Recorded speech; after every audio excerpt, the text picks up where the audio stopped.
Madame, Monsieur, bonsoir et merci d'être au rendez-vous.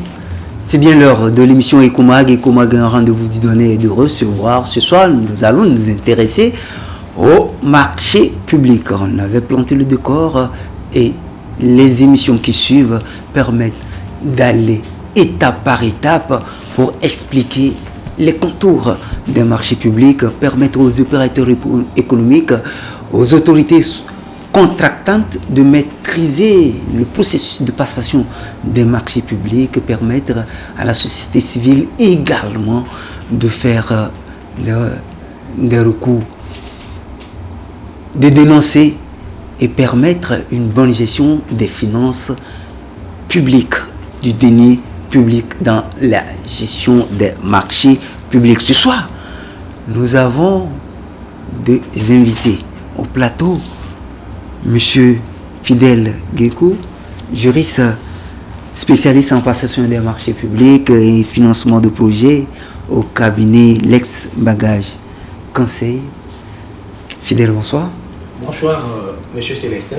Merci. Bonsoir également à tous les téléspectateurs de la télévision deuxième. C'est un plaisir de vous retrouver. Et de retrouver également mon cher collègue Innocent Solimaboa dans cette émission. Voilà. Et il a été présenté Innocent Solim Aboua, juriste spécialiste en passation des marchés publics et financement de projets.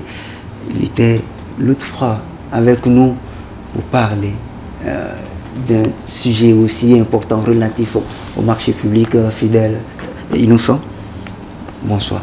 Bonsoir, Célestin. Merci d'avoir répondu à cette invitation pour parler d'un thème important.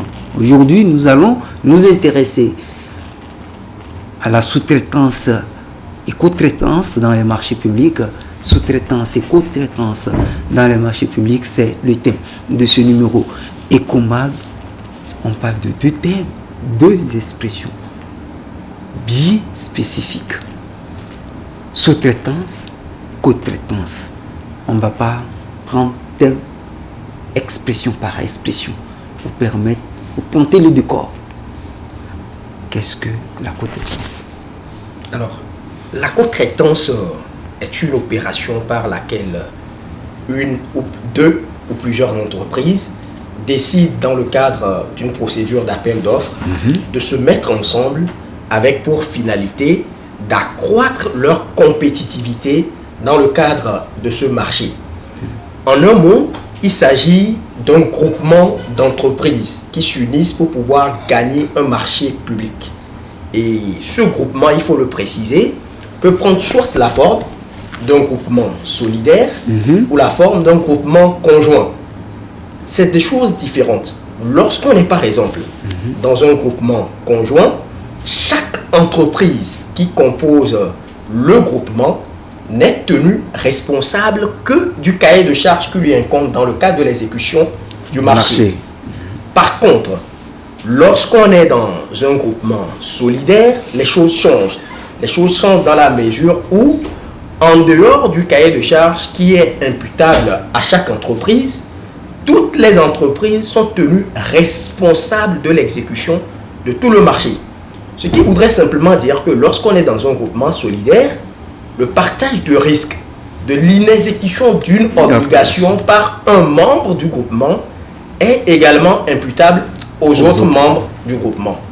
Le dénominateur commun au niveau des deux groupements, que ce soit groupement conjoint ou groupement solidaire, c'est qu'il faut toujours avoir un mandataire de groupement qui répond, en tout cas qui est l'interlocuteur des membres du groupement vis-à-vis de l'autorité contractante. Vous vous poserez naturellement la question, quel est l'intérêt de recourir à un groupement? Recourir à un groupement comporte deux intérêts. D'abord au niveau de l'autorité contractante et au niveau des opérateurs économiques. Au niveau des opérateurs économiques, je dirais simplement que la question de co-traitance ou de groupement répond simplement au dicton selon lequel l'union fait la force. Et donc, il faut mutualiser ses expertises pour pouvoir gagner le marché. Et dans les détails, vous verrez que chaque entreprise qui compose le groupement n'a pas forcément toutes les compétences que l'autorité contractante demande en lançant l'appel d'offres. Ce qui voudrait dire que lorsqu'on se met ensemble, l'entreprise A peut avoir une expertise que l'entreprise B n'a pas, et en se mettant ensemble, les deux auront l'expertise recherchée par l'autorité contractante. Et maintenant, pour finir, justement au niveau de l'autorité contractante, c'est qu'il y a maintenant une finalité d'obtenir des travaux de haute qualité. Vous avez parlé de l'union qui fait la force. La co-traitance, c'est de se mettre ensemble, une ou deux entreprises. Tout à fait. Est-ce que lorsqu'on est dans le cadre de la co-traitance, on fait recours au consortium? C'est un peu cela. Puisque quand on parle de groupement, c'est des synonymes, c'est pour parler de consortium en réalité. C'est des consortiums. Ce sont des consortiums. Il y a la sous-traitance. Comment peut-on définir la sous-traitance? Parce qu'on veut planter le décor pour permettre à nos téléspectateurs de se fixer d'abord avant d'aller voir les détails. Comment peut-on définir la sous-traitance? Alors, de manière simple, la sous-traitance peut être considérée comme étant un contrat, souvent comme on le dit, un sous-contrat dans un contrat. C'est-à-dire que c'est un contrat par lequel une entreprise, souvent appelée entreprise titulaire, décide de déléguer, c'est une délégation, ou de confier l'exécution d'une partie des prestations dont il a la charge dans le cadre d'un contrat de marché public par exemple à une entreprise tierce. Il va de soi que cette sous-traitance est encadrée par un certain nombre de règles, notamment d'abord les règles de forme qui demandent que entre l'entreprise titulaire et l'entreprise à qui on sous-traite qu'il y ait un contrat qu'on appelle souvent le contrat de sous-traitance ou vulgairement le sous-traité par lequel cette entreprise reconnaît déléguer un certain nombre de prestations données avec les coûts y afférents justement à une entreprise tierce pour non seulement souvent lui permettre à cette entreprise titulaire de se décharger d'un certain nombre de prestations, mais peut-être également de confier ces prestations à une entreprise mieux indiquée qu'elle pour exécuter ces prestations. Et maintenant, de l'autre côté, au niveau du sous-traité, plutôt l'entreprise sous-traitante, de bénéficier d'un marché, plutôt d'un contrat, tout en ne remplissant pas les conditions de qualification financière et d'expérience générale, mais en même temps lui permettant de pouvoir gagner en tout cas de la matière en termes d'expérience et en termes de ressources financières, parce qu'elle aura exécuté un contrat. Donc, c'est simple que ça. Je pense qu'il est également opportun de préciser le fait que, puisqu'il dit c'est un contrat dans un contrat, Ouais. et le contrat principal étant un marché public, contrat administratif, va appeler lorsqu'il y a un litige à la compétence du juge administratif, en l'occurrence dans l'espace togolais, l'ARMP. Mais le contrat qui lie le titulaire du marché et l'entreprise à laquelle le marché, en tout cas une partie a été sous-traitée, est un contrat de droit privé. Ce qui voudrait dire simplement que lorsqu'il y aura un litige, l'ARMP ne sera pas compétente de connaître ce litige-là, mais plutôt les tribunaux du ressort où le contrat a été signé. Si nous prenons la sous-traitance et la co-traitance, nous observons qu'il y a plusieurs acteurs, opérateurs économiques, qui sont dans l'exécution du marché. Quelle différence y a-t-il maintenant entre la sous-traitance et la co-traitance? La différence se situe beaucoup plus dans l'exécution du marché. Et en parlant tout de suite du groupement, c'est-à-dire de la co-traitance, Oui. j'ai précisé le fait que dans un groupement solidaire, toutes les entreprises endossent le risque ou la responsabilité de l'exécution du marché. Voilà.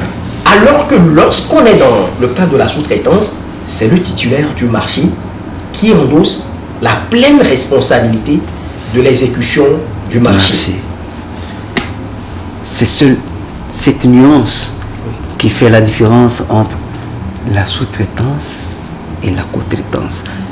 La finalité pour l'autorité contractante, c'est d'avoir l'ouvrage de qualité tout en minimisant les coûts. Et quelles sont les dispositions du code de passation des marchés publics qui réglementent ces deux types de contrats? Justement. Bon, le législateur togolais a prévu deux dispositions qui ne sont pas des dispositions assez vastes. Il s'agit de l'article 102 du Code des marchés publics et de l'article 103 du Code des marchés publics. Mais là encore, il faudrait préciser, s'agissant de la sous-traitance, que le législateur togolais n'a pas défini ce qu'est la sous-traitance. C'est une loi française datant de 1975 qui définit la sous-traitance en question. Mais le législateur togolais a pris le soin plutôt, dans le cadre de l'article 102 qui régente la sous-traitance, de préciser les conditions de validité de la sous-traitance. On peut comprendre cela dans la mesure où on se dit la sous-traitance, quand on parle de sous-traitance, la notion elle-même renvoie déjà à une certaine compréhension et qu'il faille plutôt s'atteler beaucoup plus aux conditions de validité. Donc en résumé, sous-traitance, article 102 du Code des marchés publics, co-traitance, article 103 du Code des marchés publics également. Justement à cela que nous savons que nous sommes dans un cadre communautaire et que le Togo n'a pas ex nihilo fixé cette réglementation. Donc ces deux notions en réalité possèdent également des dispositions des articles 25 pour ce qui est de la co-traitance et 26 pour ce qui est de la sous-traitance de la directive numéro 4 de 2005 de l'UEMOA et qui définit non seulement les conditions dans lesquelles ces deux types de contrats doivent être recourus, mais également quelles sont, dans l'un ou dans l'autre cas, les conditions dans lesquelles aussi bien le titulaire, ou plutôt les titulaires, les opérateurs économiques de manière générale, que les autorités contractantes doivent exercer leur droit à pouvoir recourir à ce genre de contrat. Lorsque nous faisons la lecture, on fait appel au PME. Dans ce cas, c'est ouvrir une partie du marché pour permettre aux PME d'avoir des contrats. Y a-t-il des conditions particulières que les PME doivent remplir? Est-ce qu'au niveau de ces dispositions, est-ce que les PME doivent remplir certaines conditions? Alors, bon, je pense que les notions de sous-traitance et de co-traitance ne sont pas orientées vers aucune entreprise, aucune catégorie d'entreprise.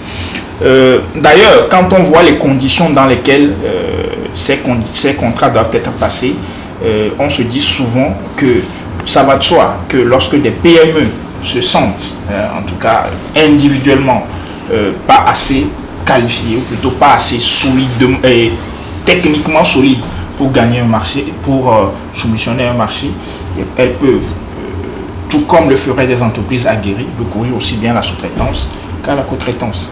Mais on pense souvent que parmi ces deux types de contrats, s'il faut penser à un modèle qui va peut-être bénéficier un peu plus aux PME par rapport à justement leurs critères, on va le dire entre griffes d'infériorité, on parlera de la sous-traitance.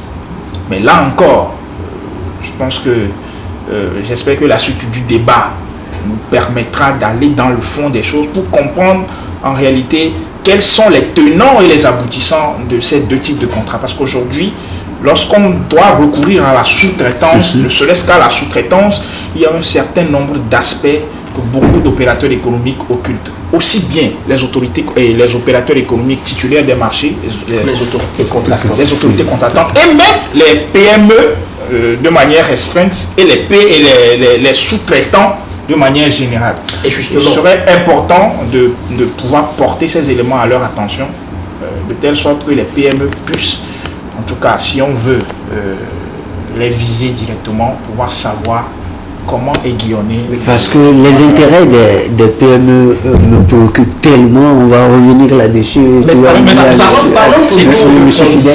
parlons toujours de conditions. Je pense que dans le cadre de la sous-traitance, il faut aborder les conditions. Oui. Ces conditions doivent beaucoup plus s'orienter vers l'entreprise qui va sous-traiter la partie du marché. Et s'agissant de ces conditions, il y a en tout cas une pléthore de conditions. Il faut, entre autres, que les prestations qui seront sous-traitées ne soient pas des prestations essentielles du marché. Ce qui voudrait dire que ça doit être... Si nous prenons le cas de la construction d'une route, oui. Vous n'allez pas confier par exemple le terrassement, le nivellement à une entreprise qui n'a pas totalement de l'expérience et qui ne répond pas totalement aux conditions d'obtention du marché. Puisque M. Aboua l'a dit, le sous-traitant c'est quelqu'un qui peut bénéficier d'un marché sans pour autant répondre à tous les critères d'attribution du marché. Donc les prestations doivent... Là encore, je pense même que le débat est encore très simple parce que le sous-traitant en réalité n'est pas évalué lorsque en tout cas lorsqu'il doit participer à un marché public. Voilà. Mais il existe des cas dans lesquels il peut être évalué. Lorsqu'on va vers ce qu'on appelle les sous-traitants spécialisés. Ça, bon, on pourra l'aborder. On va l'aborder au cours de l'émission.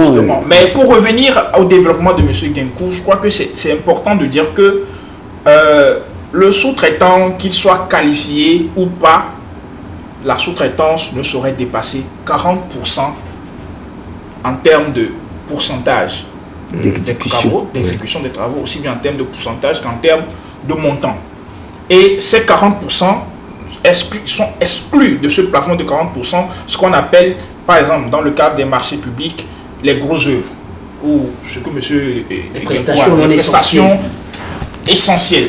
Quand une prestation est essentielle, elle ne saurait faire l'objet d'une sous-traitance. Et ça, c'est l'autorité contractante qui doit en tout cas apporter son visa. Il faut que le titulaire puisse mettre à la disposition de l'autorité contractante les prestations ou en tout cas qu'il entend confier à une autre entreprise. Et à côté de cela également, il faut que le dossier d'appel d'offres prévoit le fait qu'on puisse sous-traiter une partie des prestations à une autre entreprise. Et pour finir, il faut également que l'entreprise qui sous-traite la partie du marché présente les conditions de paiement de l'entreprise à laquelle elle sous-traite la partie des marchés. Nous allons parler du paiement, du règlement après l'exécution du marché entre l'entreprise donneur d'ordre et puis l'entreprise sous-traitante. Mais est-ce qu'au niveau du code, y a-t-il un seuil pour lequel la sous-traitance et la co-traitance sont autorisées? Je veux parler de seuil de passation de marché. Est-ce que par rapport au seuil? Naturellement, on l'a dit à l'instant, il n'y a pas de seuil relatif au montant du marché.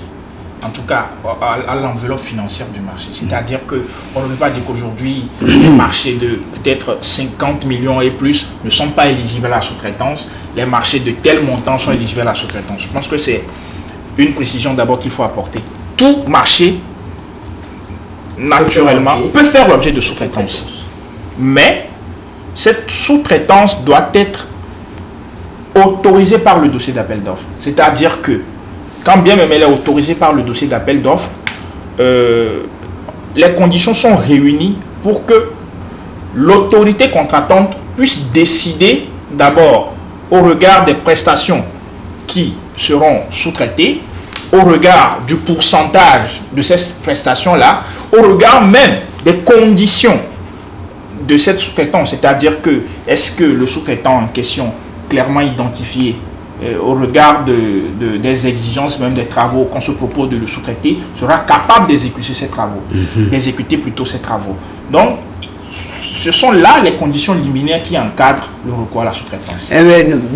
Dans cet aspect, comment se fera l'évaluation des offres? Parce que l'autorité contractante, sachant bien que les soumissionnaires ne pourront pas réaliser seuls l'ouvrage, qui feront appel à la sous-traitance, comment se fera l'évaluation des offres? au niveau des autorités contractantes? Est-ce qu'on va réserver une partie pour dire que voilà, et arriver à ce niveau d'exécution des travaux? Monsieur Aboua l'a dit de façon péremptoire. Celui qui reçoit une partie, en tout cas la partie non essentielle, qui fait objet de sous-traitance, n'est pas évalué lors de l'attribution du marché. Effectivement. Le législateur, vous allez vous demander pourquoi est-ce qu'il n'est pas évalué? Est-ce que ça ne laisse pas en tout cas encourir des risques de mauvaise exécution? C'est pour cela que le législateur a simplement permis au fait que le titulaire du marché endosse la responsabilité de l'exécution de tout le marché. Donc qu'il y ait sous-traitant ou pas, le sous-traitant, lui, n'est pas évalué. C'est le titulaire principal du marché qui est évalué et qui endosse la responsabilité, même si le sous-traitant n'exécute pas bien la partie qui lui est sous-traitée. C'est le titulaire principal qui sera tenu responsable de cette mauvaise exécution de l'autre entreprise à laquelle on a confié une partie. Parce que dans l'exécution des travaux, il y a des cabinets qui sont recrutés pour faire le suivi de l'exécution des travaux. Une fois sur le terrain, le bureau de contrôle. Le bureau de contrôle. Une fois sur le terrain, c'est l'attributeur du marché qui doit faire face au bureau de contrôle pour pouvoir suivre l'exécution de ces travaux. Nous allons marquer une pause. On a tendu notre micro à un des responsables d'une PME qui s'est prononcé par rapport à ces deux modes de contrat et l'intérêt que cela requiert pour les PME.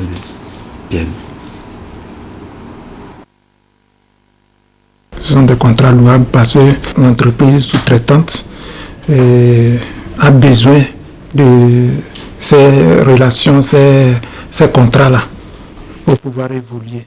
Parce que l'entreprise mère, à un moment, elle peut être acculée par le temps parce qu'elle a certains travaux à faire. Et donc, quand d'autres travaux arrivent, elle n'a pas de temps, elle est obligée de faire recours à des entreprises de sous-traitance qui vont le porter main forte dans ce sens pour rattraper le temps.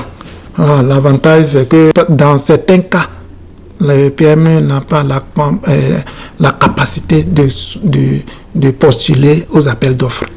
Donc, l'entreprise mère qui a cette capacité va chercher le marché et vient maintenant octroyer des parties et faire des partitions du marché pour donner aux sous-traitants. Ce que les sous-traitants ne pourraient pas avoir. Vous voyez. On peut dire que l'entreprise mère est là pour faire évoluer l'entreprise, surtout dans le cadre de PME. PME, c'est les petites entreprises qui n'ont pas l'expérience, qui n'ont pas la force financière d'aller postuler aux appels d'offres. L'entreprise donateur d'ordre lui permet maintenant d'avoir de l'expérience et d'évoluer en finance aussi. Et un jour, elle deviendra aussi une entreprise mère pour pouvoir postuler aux appels d'offres. Donc, au même moment, l'entreprise mère elle-même, elle profite de l'entreprise sous-traitante. Avant que l'entreprise sous-traitante ne commence le travail, il faut un contrat. C'est ce contrat qui définit les modalités du règlement. Donc, vous voyez que si l'entreprise mère n'honore pas ses engagements vis-à-vis de l'entreprise sous-traitante, l'entreprise sous-traitante va perdre en ressources humaines. C'est-à-dire, si l'entreprise mère n'arrive pas à payer l'entreprise sous-traitante, celle-ci ne pourra pas faire face à sa main-d'œuvre, les ouvriers. Or, qui dit pas de salaire, alors c'est perte de main-d'œuvre. Parce que tout un travail pour l'évolution.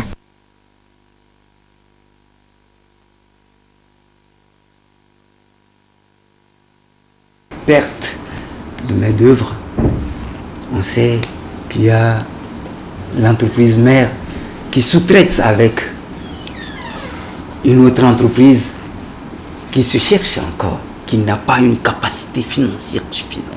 Comment se fait le règlement dans le cadre de la sous-traitance? Le règlement dans le cadre de la sous-traitance peut suivre deux canevas. D'abord, l'entreprise mère qui paye l'entreprise à laquelle une partie des prestations a été sous-traitée. Et ceci en prenant en compte les modalités de paiement que l'AC, c'est-à-dire l'autorité contractante, a vis-à-vis de l'entreprise mère elle-même, puisqu'elle également doit être payée par l'autorité contractante, selon des acomptes, des décomptes, en tout cas, en respectant les dispositions financières prévues par le Code des marchés publics. Mais ce qui devient plus intéressant, surtout dans la mesure où il y a la plupart du temps des litiges entre l'entreprise titulaire et l'entreprise à laquelle une partie des prestations a été faite du fait du non-paiement de l'entreprise titulaire, le législateur prévoit le fait que l'entreprise à laquelle un marché, une partie d'un marché a été sous-traitée, d'être payée directement par l'autorité contractante elle-même. Ce qui clôt bien évidemment le débat et évite, en tout cas aux entreprises auxquelles une partie a été sous-traitée, de souffrir du non-paiement des prestations exécutées. Mais est-ce qu'il peut arriver que dans le cadre de la sous-traitance, l'enveloppe financière, le coût de l'achat des matériaux et conso soit revu pour que on peut avoir, en tant qu'entreprise mère, je veux tirer profit d'une partie du marché que je cède à une PME? Je pense que je ne comprends pas très bien la question. Oui, je vous comprends. Lorsque nous prenons, par exemple, la construction des caniveaux, Oui. je prends un exemple, la construction d'une route. On sait que les caniveaux, la construction des caniveaux ont été cédés à une entreprise X. Dès le départ, dans l'offre que l'entreprise attributaire a gagné, 1 mètre, ça fait 10 000 francs par exemple. Un exemple, il pourra venir dans l'exécution demander à l'entreprise sous-traitante d'exécuter ce marché à 8 000 francs CFA. Est-ce possible? Parce que pour pouvoir exécuter un marché, il faut partir d'un contrat. Est-ce que des termes relatifs à ça peuvent être revus dans le contrat? Alors, je pense que, justement, on en parlait tout à l'heure, il faut qu'il y ait un contrat en bonne et due forme écrit entre l'entreprise mère et l'entreprise sous-traitante.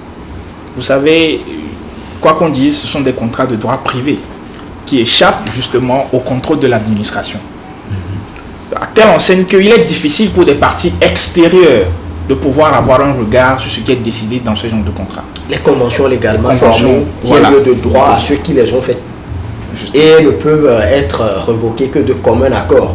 Ce qui voudrait dire que, en principe, on ne peut pas parler de sous-traitance s'il n'y a pas un contrat entre l'entreprise titulaire et l'entreprise à laquelle une partie des prestations a été cédée. S'il y a contrat, c'est parce que les deux parties sont arrivées à un consentement tant sur la forme et sur l'objet du contrat. Ce qui voudrait dire que si l'entreprise accepte, pour répondre à votre question, d'exécuter les prestations à 6 000 francs, c'est qu'elle sait qu'elle peut exécuter les prestations à 6 000 francs. Mais seulement la qualité. Mais bien sûr. Oui, mais maintenant, bon, je pense qu'il y a deux côtés de lecture. Hein. Ouais. Il y a le côté de lecture de l'autorité contractante. L'autorité contractante s'attend à avoir des ouvrages d'une certaine qualité. Voilà. Et lorsqu'elle n'a pas les ouvrages de cette qualité, elle ne fait pas d'action envers le sous-traitant. Parce que le schéma normal de la sous-traitance est le schéma selon lequel le responsable des travaux est le titulaire du marché. Le titulaire du marché. Et lorsqu'on prend par exemple les cas de travaux, les cas de marché de travaux, où l'exécution des travaux est conditionnée souvent par la validation des attachements, la validation de la qualité même des travaux par les les bureaux de contrôle et voilà ce qu'on appelle les maîtres d'œuvre. Aujourd'hui, cette qualité doit être attestée au regard des clauses du contrat avant que l'autorité contractante ne puisse faire un quelconque décaissement ou ne puisse signer un attachement. Et puis, donc, il s'agit maintenant, dans ce carcan, pour l'autorité contractante, quant à elle, de s'assurer que les prestations sont bien exécutées. Pour ce qui est maintenant des relations entre le sous-traitant et le titulaire du marché, comme M. Genkou l'a tantôt dit, il s'agit d'abord de relations de droit privé qui sont censées être régies par un contrat de droit privé et qui demandent à ce que ces prestations dans la théorie générale des contrats soient exécutées de bonne foi.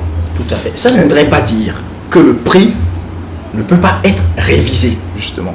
On peut faire face à des situations de fait de prince où il y a des éléments extérieurs qui amènent les parties à revoir leur prix. Si l'entreprise à laquelle une partie des prestations a été sous-traitée se rend compte qu'il y a par exemple une flambée des prix sur le marché, l'amenant à ne pas pouvoir exécuter les prestations initialement au prix prévu, les deux parties peuvent toujours s'entendre pour qu'il y ait une révision des prix. Ce qui voudrait dire en conséquence qu'au niveau du titulaire et de l'autorité contractante également, il y aura une révision des prix qui va nécessairement entraîner aux besoins avenants. Et bon, je me place maintenant dans le cadre de la révision des prix au regard du titulaire, au regard peut-être de l'autorité contractante, c'est-à-dire la conclusion d'un avenant par rapport au contrat initial, qui n'est pas toujours de facto. Oui. Les termes entre un sous-traitant et un sous-traité peuvent être facilement revus. Il n'en est pas le cas dans le cadre d'un contrat de marché où la révision d'un contrat amène naturellement à la conclusion d'un avenant qui doit être validé et motivé suffisamment. Et lorsque cet avenant touche même les notions de révision du prix, nous savons très bien que lorsque il ne s'agit pas souvent de prestations supplémentaires ou complémentaires, la conclusion de ce genre d'avenant est toujours difficile. C'était une parenthèse ouverte et close. Voilà. Quand peut-on déclarer un sous-traitant? Je pense que c'est une question cruciale.